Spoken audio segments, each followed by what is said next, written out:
morning, everybody. So it's July 30th. If any of you remember, I finished the long trail on the 26th. It's been an eventful couple of days, let me tell you. We're gonna start with the day I finished. If any of you remember, my plan was to stay in the shelter till 1 o'clock the next day and get picked up by Carlene.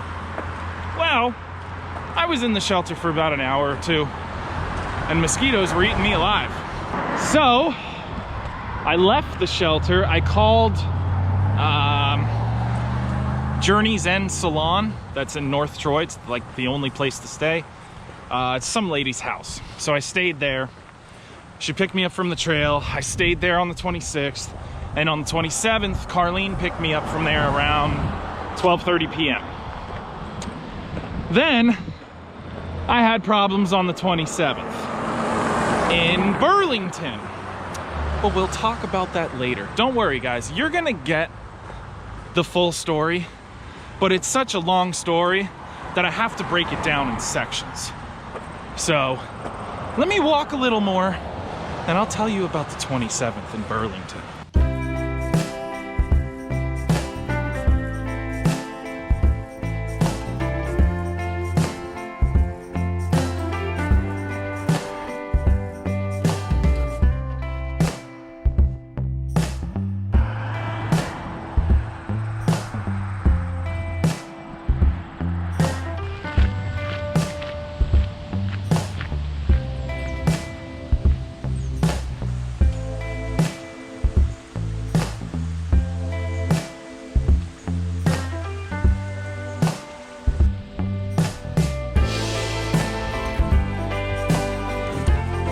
Burlington. I got dropped off probably like around 3, maybe 4. So we went to the Ethan Allen Motel, which does not exist anymore. The building's still there. Everything's still there. But it's not a motel anymore. It's where people live. Then she dropped me off down the road at the Swiss Motel. And there was a lobby, there were hours, no one was there. No one would answer the phone. So now I'm like, great. I am in South Burlington, which is not a good part of Burlington from what I understand. And my thought was, well, if I can't find a place, I'm gonna sleep in my tent. And I had talked to this dude who was at that motel, the Swiss Motel, and I wanted to know if this was a running motel, and he's like, nah, man, this place hasn't been running for like 2 years. People just live here now. And then he saw my backpack, and he's like, are you thinking about staying in this town, like in your tent? I was like, yeah, that's pretty much my only option at this point. And he's like, do me a favor, dude. This town is not safe. Do not sleep in your tent. He's like, I guarantee someone will come by and mess with you. So I went to, what was it? I can't remember what it was called, but it was an inn. Started with an A. And I went there, paid money that I didn't really want to pay, but I was safe for the night. And then I woke up. It was the 28th, and I was to take a bus, a Greyhound bus, from Burlington to Brattleboro.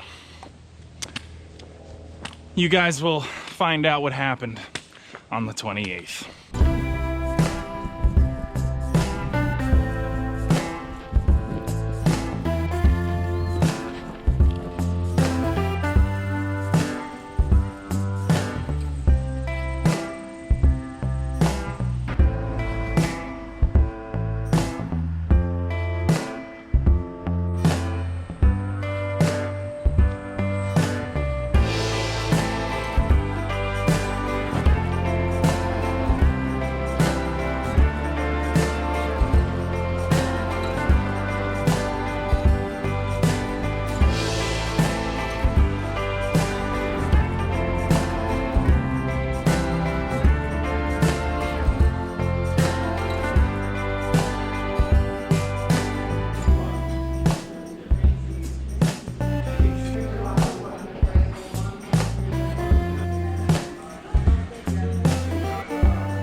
Okay. That was second breakfast slash first lunch. Baking me crazy. Hinsdale, I think it's called. That's where I am right now. Hinsdale, New Hampshire. What am I doing here? You'll find out. Anyway, where was I? So, woke up in Burlington. I had to catch a Greyhound at 5 in the morning. So I woke up at like 4, and then I went all the way to the airport because that's where my bus was picking me up. And they picked me up, and eventually I got to Albany, New York at 10 o'clock in the morning. I had 30 minutes until my next bus came, okay? So I left the station, I went to a deli, I got some food, and I came back, all within the matter of less than 10 minutes, mind you. I get there, I'm eating my food, I'm looking at the watch, or I'm looking at the clock, and then I'm like, it's like 10:32. Where's my bus? So about like 10:35, I ask the worker, where's my bus? It's supposed to be here at 10:30. And he looks at his watch and he goes, oh, it left at 10:30. And I'm like, no, it didn't. I've been here since 10. And he's like, I'm telling you, it left at 10:30. So I check the tracker for Greyhound. The bus left at 10:10. They're not supposed to do that. There's a transfer time of 10:30. They're supposed to leave at 10:30. So I got stranded in Albany. And I definitely wasn't sleeping in my tent in Albany because there's many more homeless people there than there are in Burlington. So I got a hotel room again in Albany, but it was just another day of me being stranded in a town when I'm supposed to be in a certain town at a certain time on a certain day. But I went to sleep in Albany and I woke up, and then it was the 29th.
Where did I leave off?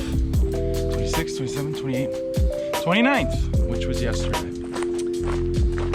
I had a bus. As I said, I rescheduled for the next day. My bus was scheduled for 10:30. I get a notification in the morning. Your bus is gonna be late. Your bus is gonna arrive an hour after it's supposed to. So I go to the bus stop. I wait and I wait and I wait, and then the bus finally shows up at the time it's supposed to.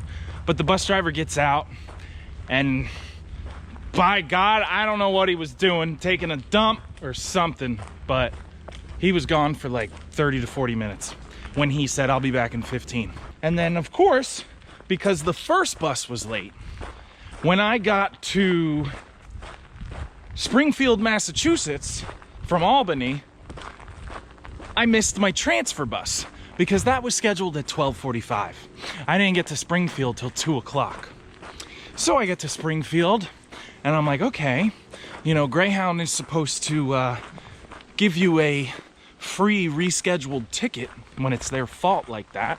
So I go into the building and I go to the Greyhound desk and there's no one there.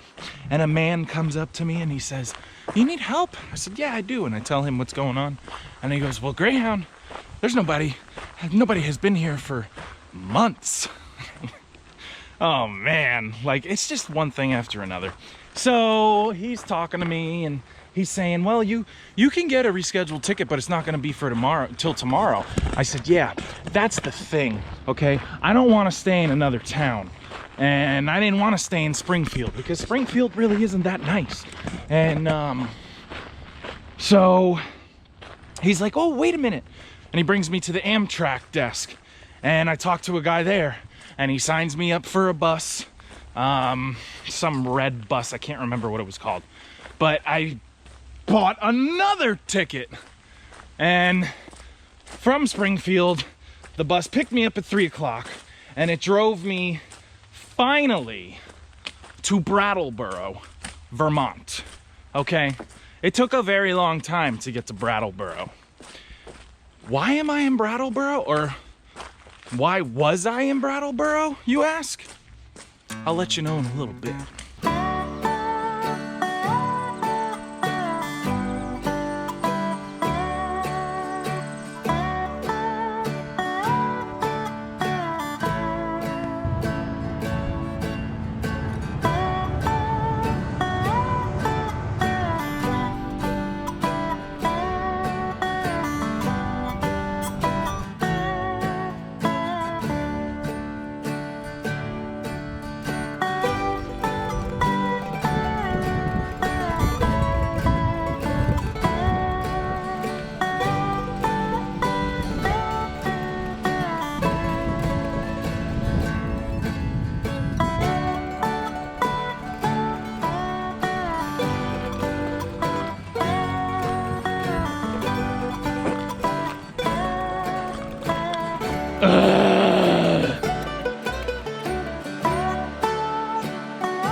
So, last night, I got to Brattleboro and I booked a room for the Econo Lodge. The wonderful, the fantastic, the fabulous Econo Lodge. I say that with a lot of sarcasm because I don't think I've ever been to a nice Econo Lodge. Anyway, I walk a mile to get there from the train station in Brattleboro. I get there. And I say, "Hey, I got a room." So we're doing, exchanges. Gives me a key. 118. The fabulous. Room 118. Again, a lot of sarcasm. I get in my room. Instantly. It smells like cigarettes and smoke. Now, I smoke, okay? But it was intense. It was so stuffy. But I'm like, you know what? All right, I've been in rooms like this before. I'll survive. Ugh. Like, the room is just really bad. And my blankets have holes in them. Cigarette burns. Even the shower curtain had cigarette burns. Anyway, I'm hanging out, talking to Casey/Onesie. And all of a sudden, I hear banging on the door. Not like the door that I use to enter the room, but the door that's adjacent to the other room, like whoever's in that room. Room 119. And I'm just like, what the? So I start knocking on the door, and they stop. Then about 30 minutes later, every 5 minutes, maybe even quicker than that, all I hear is, "Yeah! Yeah!" It's a little child, and he's screaming at the top of his lungs, and he won't stop. So I keep hearing it, and I go to the front desk, and I say, "What's going on?" And I said, you need to get him to stop or I need a new room. And he goes, sorry, sir. We are all booked up for the night. And I go, what do you mean? He goes, I don't have any rooms. No rooms available. And I'm like, okay. So I said, then you get them to stop. Dude goes over to the door, knocks on the door, asks them, you need to keep it down. And I hear the woman go, my child's autistic. That's what he does.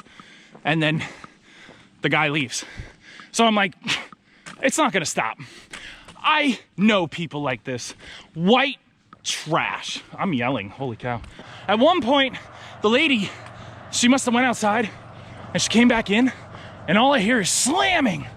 And she's going, that effing mother trucker, that guy, if he's so sensitive, then he should get a new room. My child's autistic. And she's just going on and on. And I'm like, lady, if that's what she does, or if that's what your child does because he's autistic, then you're autistic too, because you're screaming your head off. So I go back to the front desk, and because the guy called me there, and I go back, and he's got a key. And he goes, here you go. Go to room 116. Just pack your stuff and leave. And I'm like, leave? He goes, yeah, you can use the other room. I should have said, oh, I thought you didn't have any rooms. But it was like 11 o'clock at night at that point. So, yeah. And then I go in my new room, and it's beautiful. Okay, nice hardwood floors, nice white sheets with no holes in them, no cigarette smoke smell, completely different. And I'm like, did this guy put me in this room because he thinks I'm homeless? Like, I get it, like I smell, but I don't look homeless. Homeless people don't look like this. And it was just mind-blowing. So that was my night last night. And what am I doing in Brattleboro in the first place? Well, you're gonna find out soon.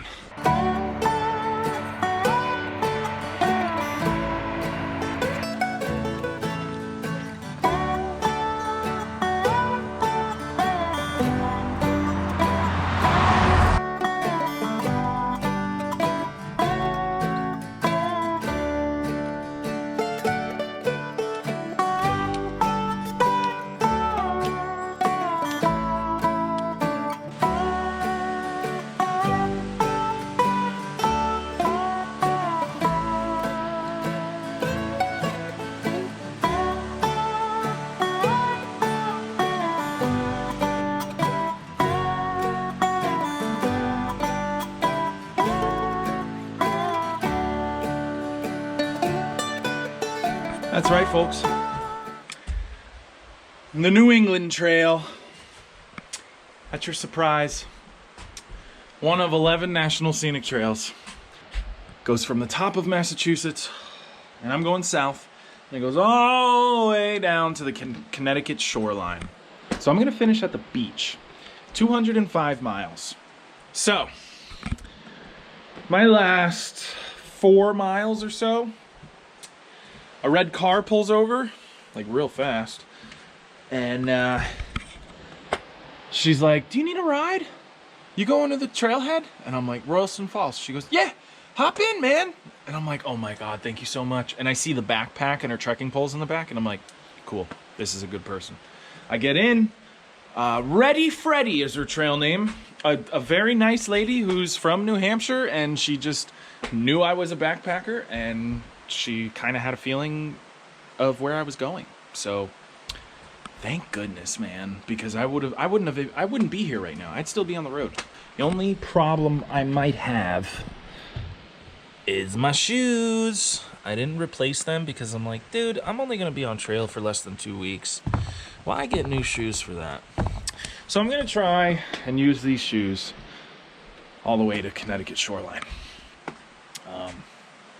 But yeah, if I finish this one, I have 2 national scenic trails under my belt. That'd be freaking awesome. 2 out of 11, but whatever. So I might sleep in the shelter. I don't know because there's mosquitoes and they're pretty bad. And I found a flat spot over there, so I might set up my tent. We'll see. But right now, I'm going to eat dinner. And with that being said, tomorrow is officially day 1 of the New England Trail. You people, have a fantastic night. And we'll see you tomorrow.